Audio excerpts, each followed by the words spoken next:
السلام علیکم دوستو، کیسے؟ امید کرتا ہوں کہ آپ سب خیریت سے ہوں گے۔ دوستو اس ویڈیو کے اندر آپ دوستوں کو بتانے والی ہیں دوستو نیوزی لینڈ کرکٹ ٹیم نے پاکستان کے ساتھ اچھا نہیں کیا۔ دوستو نیوزی لینڈ کرکٹ ٹیم کے کپتان نے بہت بڑا اعلان کر دیا ہے۔ نیوزی لینڈ ٹیم کے کپتان نے آج بڑا اعلان کیا ہے، بڑا انٹرویو جاری کیا ہے، جو کہ اس ویڈیو کے اندر آپ دوستوں کو مکمل تفصیل بتانے والا ہوں کہ نیوزی لینڈ کے کپتان نے آخرکار کون سی باتیں کی ہیں پاکستان کے حق میں۔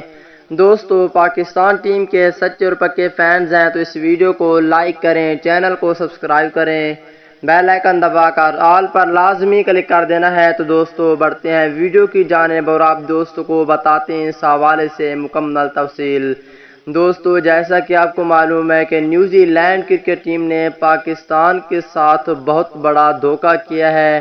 میچ شروع ہونے سے پہلے ہی پاکستان کرکٹ فینز کو سب سے بری خبر سنائی تھی، اور اس کے بعد دوستو آج کی تازہ ترین خبر یہ ہے کہ نیوزی لینڈ کرکٹ ٹیم کے کپتان نے یہ بیان جاری کیا ہے کہ میں پاکستان نہیں گیا کیونکہ میں IPL میں تھا، تو اس وجہ سے پاکستان بہت ہی اچھا ملک ہے۔ پاکستان کے ساتھ آپ نے جو کیا ہے وہ بہت ہی غلط کیا ہے، آپ کو ایک ایک چیز کا ثبوت دینا چاہیے تھا۔ ثبوت کے علاوہ ہی نیوزی لینڈ واپس آ گئے، اس کی وجہ آج کا یہ بیان کیا ہے نیوزی لینڈ کرکٹ ٹیم کے کپتان نے۔